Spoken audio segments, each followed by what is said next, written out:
Motor induction motor, motor induction মোটরে আমরা তো এর মধ্যেই জেনে গেছি ওর স্টেটরে তো 6টা টার্মিনাল আছে। জি 6টা টার্মিনাল হচ্ছে এরকম।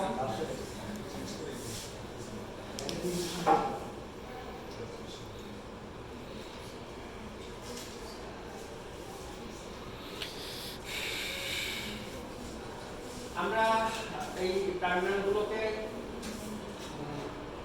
নাম দিয়েছিলাম এ এ প্রাইম এরকম। জি আর আমাদের এই মোটরের নাম দেওয়া আছে হচ্ছে ইউ U1, এই পাশে হচ্ছে U2, জি এখানে আছে V1, এখানে আছে V2, এখানে আছে W1, W2। তো স্টেটরে এই 6টা টার্মিনাল আছে এবং 6টা টার্মিনালই আমাদের ফ্রন্ট প্লেটে দেওয়া আছে। জি আমরা যদি ওয়াই হিসাবে এটাকে রান করাতে চাই তাহলে আমরা এই তিনটাকে শর্ট করে দেব। এখানে 3 ফেজ সাপ্লাই আমাদের যে L1 L2 L3 আছে সেই জায়গা থেকে এবার স্টেটরে সাপ্লাই পেয়ে গেল। হ্যাঁ স্টার্টার রোটর কেমন আছে? রোটরেও এরকম 6টা টার্মিনাল আছে আসলে। স্যার ওইটা আমাদের একটু হচ্ছে স্লিপ রিংয়ের সাথে কীভাবে কানেকশন ভিতরে ইন্টারনালটা থাকে ওইটা একটু দেখাই দিয়ে, হ্যাঁ তাহলে আমাদের সুবিধা হবে ওখান থেকে কিভাবে বের হয়ে আসে। ঠিক আছে,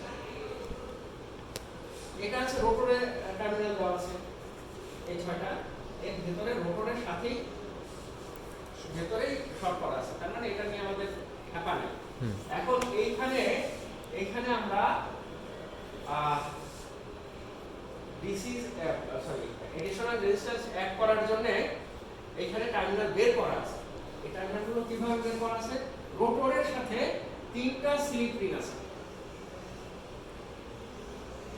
at least 3টা আছে। এর মাঝে এটা কিন্তু ইনসুলেটর, এগুলো ইনসুলেটর আর শ্যাফট এখানে বের হয়েছে। তো এই এর একটাকে নিয়ে এইভাবে দেওয়া আছে।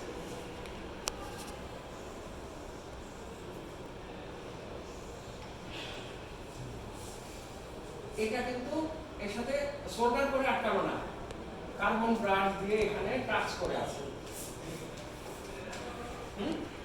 বোঝা যাচ্ছে? যখন রোটর ঘুরছে তখন এই স্লিপ রিংও ঘুরছে। এই স্লিপ রিংয়ের এই জায়গা থেকে এখানে তো এই জায়গা থেকে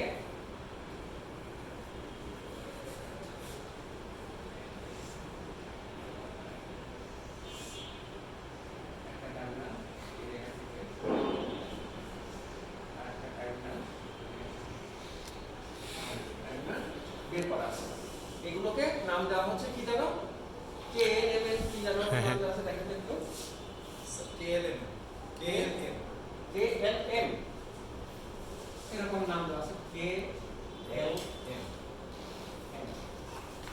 আমরা ইচ্ছে করলে এডিশনাল রেজিস্ট্যান্স অ্যাড করতে পারি অথবা এই সার্কিটটা ক্লোজ করার জন্য এই তিনটা শর্ট করে দিতে পারি। তো আমরা এখন ঘোরাবো কিভাবে? এটা শর্ট করে ওকে থ্যাংক ইউ স্যার।